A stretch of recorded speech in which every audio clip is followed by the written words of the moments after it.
All right, thank you so much for joining us on our 120th edition of Lunch Out Loud Ottawa.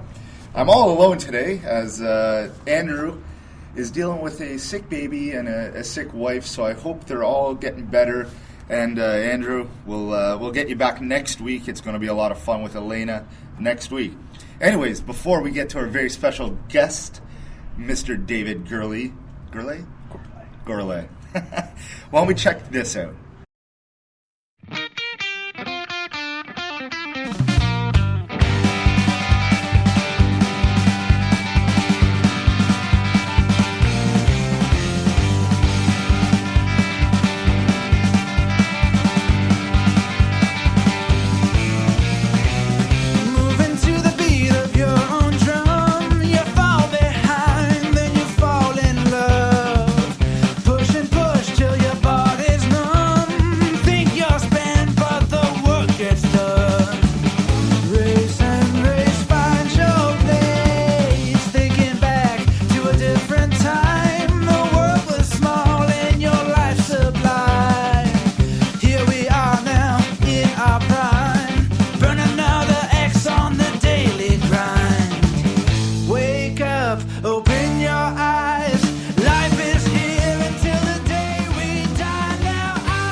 All right, thank you so much. So that was Lucas Haneman Express. He is playing July 14th at 6 p.m., which at the Monster Stage. The Monster Stage is the Black Sheep stage from last year. So they changed some of the names of the stages around at Blues Fest this year. That was the song The Race from the album Welcome Aboard. And you can see him playing all around Ottawa. He plays at Brook Street. He's an amazing guitar player, and I hope you check him out at Blues Fest. As always, at our intermission, Jen from Foodie Prince will be talking about carb loading because she is going to be racing in the Ottawa race weekend.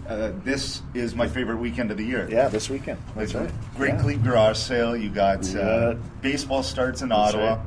You got the Ottawa race weekend, so free concerts at City Hall, awesome food, sun's shining. It's a great weekend in the city. I hope you are planning to be outside and not staying inside this weekend.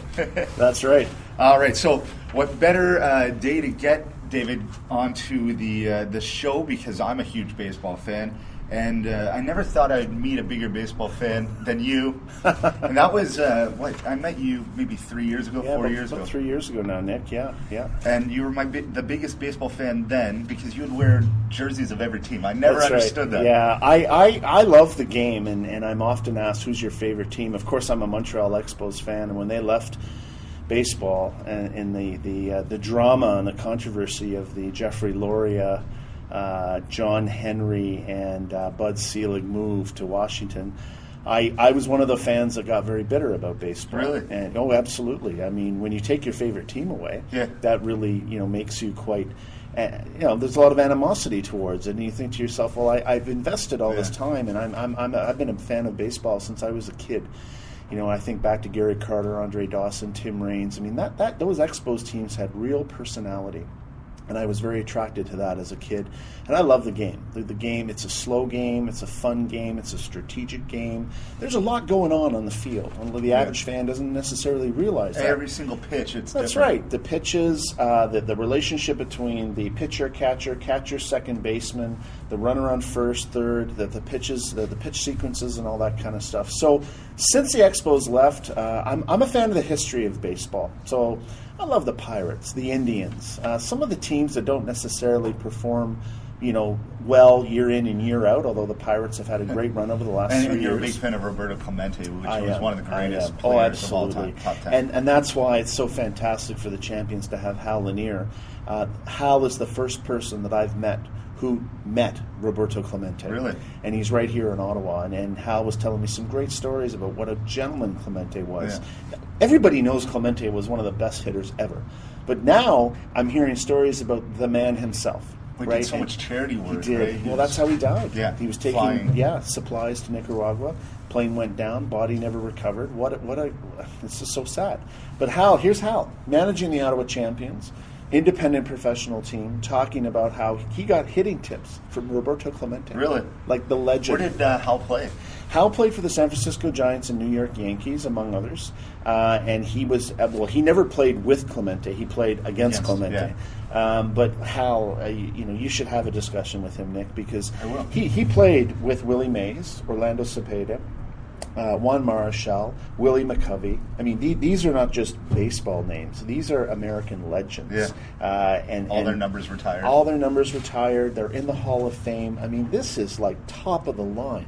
And even when Hal wasn't playing, he was managing the Houston Astros, National League Manager of the Year in '86. He managed Nolan Ryan, who, of course, is perhaps arguably the best pitcher ever, right? And here's Hal coaching us in Ottawa. So what a fantastic opportunity. How did he come about? Who first approached you, or you approached him? Because he was living in Florida. That's right. He lives in Florida full-time near St. Petersburg. We approached him. We were talking to a few candidates at the time, having difficulty nailing somebody down. And Miles Wolf, our majority owner, said, you know what, I know Hal Lanier. I'm going to give him a call. I had never heard of Hal Lanier. He's not exactly a household name, particularly in this city. So I looked him up, and I thought, oh, my God, we've got a real pro here. And this speaks to really the commitment that the Champions have to our fans. If you're going to come to this ballpark and you're going to spend your hard-earned dollars with us, we want to make sure that we put a commitment of a winning team on the field. Yeah. Okay? And so that starts with the manager, and that's Hal. And then it cascades down with our pitching coach, our first base coach, our equipment manager, and, of course, our players. So a name like Hal Lanier may not be a household name right now, but I'll give it 3-4 months. By the end of the season, he's going to have that in this city. Now, what is the Can-Am League? Like, a lot of people are going to be asking, because it's going to be an interesting season, because people are they gave their love to the Fat Cats, and they left. Right. They gave it to the Rapids and left. Sure. The Lynx left. The Ottawa Rough Riders left. The Ottawa Renegades left. Sure. I just see for people, I think it's going to take some time. Sure. For them to go, you know what? Can I buy the jerseys? Can I buy everything for That's the right. team? You're hit the nail right on the head. So this by far has been the biggest challenge so far, which is why I started the Champions for Ottawa Baseball 3.5 years ago, when I found out the city of Ottawa was investigating the possibility of bringing professional baseball back to the city.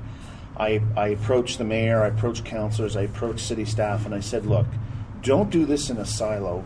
Get the community on board early. Yeah. Make sure you have businesses, charities, families, community associations supporting the concept of professional baseball returning before you announce a team, before you announce a team name, before you announce personnel, so that the community is ready to support it right off the bat, as opposed to 3-4 years later when the team is struggling. So the business plan that I always had was to make sure that the team had a soft landing. That soft landing consists of having lists of individuals, businesses, charities, as I've just mentioned, that are willing to support the new team. It's like a turnkey solution type of thing, right? As opposed to having to move uphill, explain who we are, explain what we're all about. Your question is about Can-Am. This is our second Can-Am team in the city of Ottawa. Miles brought a team in 2008, the Ottawa Rapids. What they didn't have, though, was they didn't have a long time to get the operation in place. They essentially had 4 months to get from when they incorporated themselves and announced the team to starting to play. We've had a year. Yeah.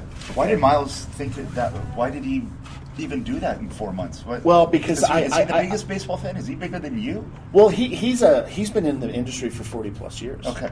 Miles Wolf actually owned the Durham Bulls when they made the movie Bull Durham. That's where he's made a lot of his wealth from a baseball standpoint.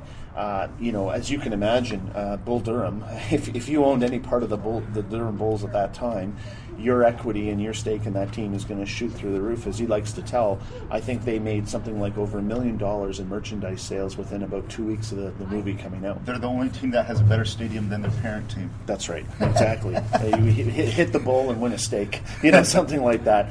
So Miles' business strategy at the time was very quickly put together because he had no choice. He was working with the city of Ottawa. He got a team. He's not from Ottawa. He's not. No. He's an American. He's from South Carolina. And I think the really big difference is this time, Nick, is, and I could talk about this forever, we have the city's commitment. We got a 10-year lease.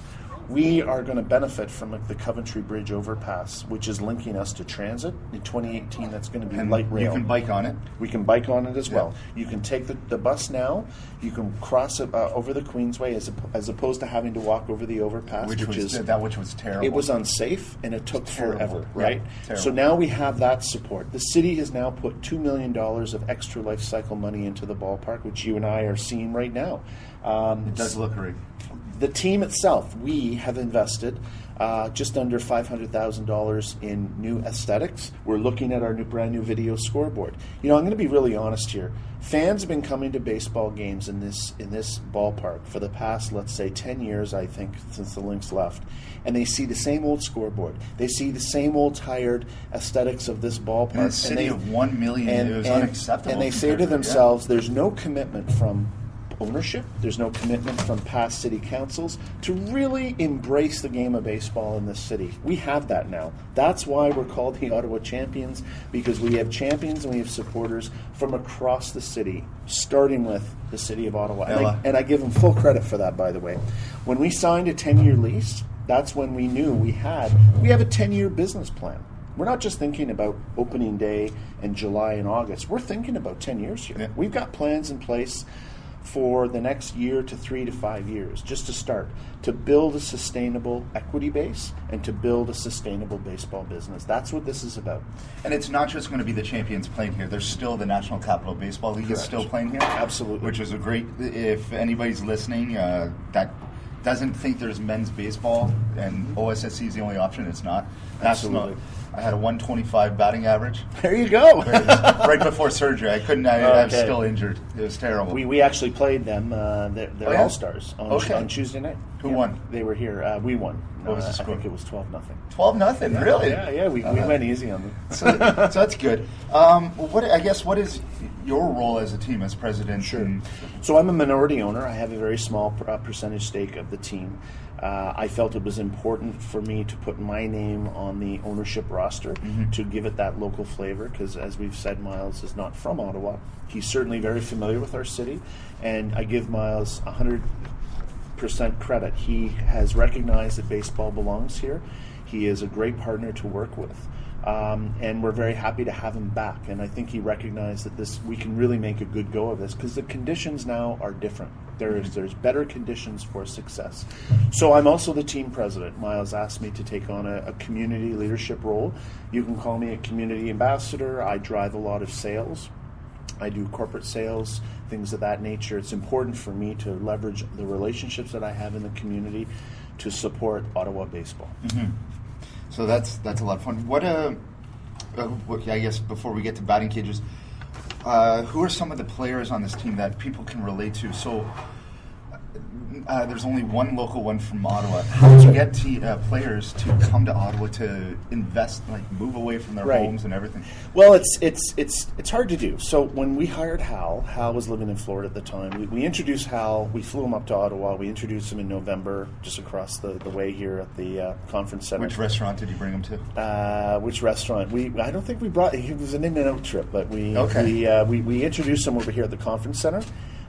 We've taken him to the Clock Tower. We've taken him to a couple places since he's come to Ottawa last month. But what we knew with Hal was living in Florida, being a former professional manager and player, he's got a vast network. Mm-hmm. And he's able to leverage that network to host open tryouts, to contact his former counterparts across baseball and say, who do you think is eligible to play for us? Who do you think would look good in an Ottawa Champions jersey who can come up to Ottawa and make a contribution?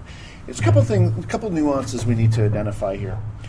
The beauty of working and playing in the Can-Am League, Nick, is that we don't have a parent club and affiliation like AA, AAA, Single A.